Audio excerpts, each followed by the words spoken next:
लोकसभा के अंदर करीब दिन को मुझे ये सूचना मिली थी सरपंच साहब की कि उनके घर पे बिजली विभाग की एक टीम पुलिस के जाब्ते के साथ आई।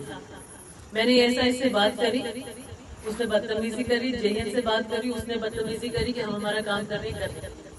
मैंने पूछा कि आप क्यों आए हैं मौके पर, क्या परिस्थिति उत्पन्न हो गई, क्यों पुलिस आई, और फिर मैं वहां से रवाना हुई। और यहाँ मैं एक बात, पुलिस प्रशासन है और ऊपर तक बात हो गई है कमिश्नर तक। एक बात हमने ये कह दी है कि किसान के घर पर पुलिस बिजली के विभाग के साथ बदले की राजनीति से नहीं आई।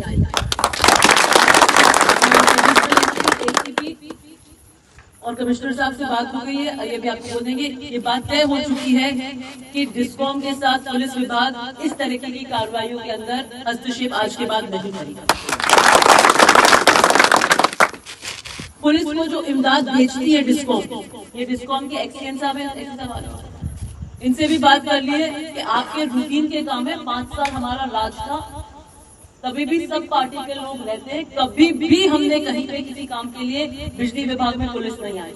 अगर आपको कोई स्थिति लगती है, आप पहले एक पक्ष से वार्ता करिए, दूसरे पक्ष से वार्ता करिए, कोई बीच में प्रबुद्धजनों को रखिए, समझाइश करिए, गांवों के लेकर आइए। पुलिस को बिल्कुल भी आप अपने राजनीतिक टूल में इस्तेमाल मत कीजिए, आप कोई इमदाद मत भेजिए। दूसरी बात जहाँ तक पुलिस की है कि अगर आपके पास इमदाद आती है, क्योंकि आप चाहते हैं कि आपसे अगर कोई प्रोटेक्शन मांगेगा तो आप भेजते हैं, आपको स्थिति की वास्तु स्थिति पता नहीं होती है, जैसे आज भी आप आगे। लेकिन एक गरीब किसान तो इतने सारे पुलिस वालों को देखकर डर जाता है। आपके पास आएगी, आप उसको अपने न्यूट्रल सोर्सेज से वहाँ पे वास्तु स्थिति को लीगली चेक कराएंगे कि क्या कानून व्यवस्था बिगड़ने की स्थिति वहाँ पर है, या सिर्फ आप एक किसी गरीब का ट्रांसफार्मर उतारने के लिए या जोड़ने के लिए या कोई भी कारण से किसी को डराने के लिए पुलिस जाब्ता लेके गई है बिजली विभाग। ये सुनिश्चित करेंगे, इस बात की भी पक्की होगी।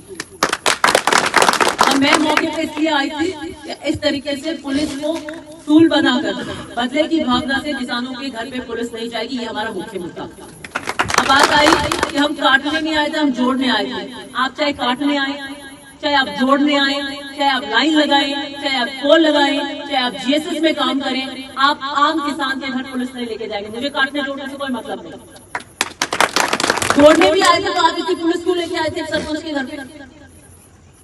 क्या डराना था? इसलिए दोनों चीजें, काटो और जोड़ो, हमें कोई मतलब नहीं है, आप पुलिस नहीं लेकर आए। और जहां तक वो जो कोई मैटर कनेक्शन का है, वो मैंने कह दिया क्योंकि हमारा मैटर नहीं है। हम पुलिस के अंदर जो जनप्रतिनिधि के रूप में जो बात हुई उसके ऊपर हमने उंगली उठाई है। आप आपस में वार्ता कर ले, वार्ता से क्या फल आता है? इन्होंने दोनों पक्षों से वार्ता करी है बहुत बार, और फिर उसके बाद ये तय हुआ है कि जो यथास्थिति बनी हुई थी आज तक वो मेंटेन रही। ना उनकी कोई चीज छेड़ेंगे, ना इनकी कोई चीज छेड़ेंगे। जो भी आज तक इतने 2-3 सालों से चलती आई है, जो हमेशा से चल रहा था, वैसा रखेंगे, क्योंकि कानून व्यवस्था बिगड़ने का बहुत बड़ा खतरा आज के बाद हो गया। आप अग्री हैं? किसान एकता।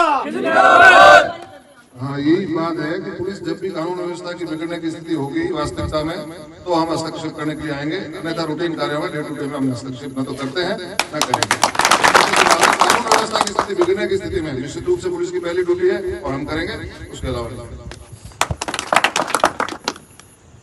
वो तो असली में बिगड़ेगी जब करेंगे ना। बस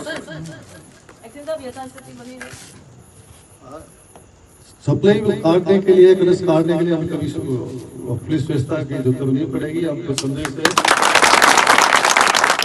कलश काटने गवर्नमेंट के आदेश भी नहीं है। आपसी कोई डिस्प्यूट था, उसके लोग जैन साहब पुलिस व्यवस्था लेकर आ गए थे, ठीक है, उसके बाद कोई दिक्कत नहीं आएगी।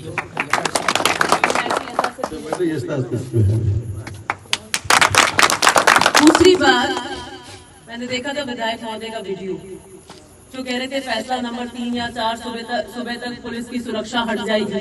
तो मेरी सुरक्षा का इस धरने से कोई लेना देना नहीं।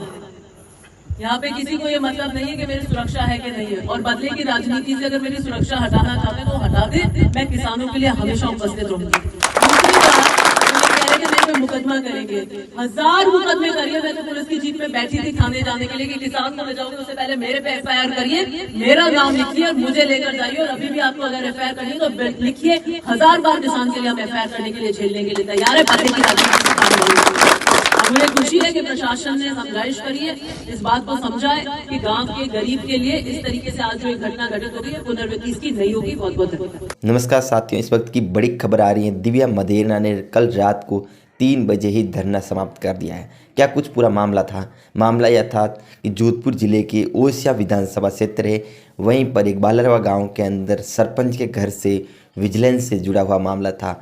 क्या कुछ मामला था? उनके घर से कनेक्शन कट करने का आरोप लगाया दिव्या मदेरणा ने, और ये सब दिव्या मदेरणा ने ये सुनने के बाद में दिव्या मदेरणा खुद बालरवा गांव के अंदर पहुंची है और वहां के एसआई ने दिव्या मदेरणा से बदतमीजी से बातचीत की है। दिव्या मदेरणा से ये भी दिव्या मदेरणा का आरोप था। दिव्या मदेरणा ने ये सब मामला सुलझा कर, और वहाँ के किसान और पुलिसकर्मी काफ़ी सारे मौजूद रहे, पूरा मामला सुलझा कर उसके बाद में ये धरना समाप्त कर दिया है।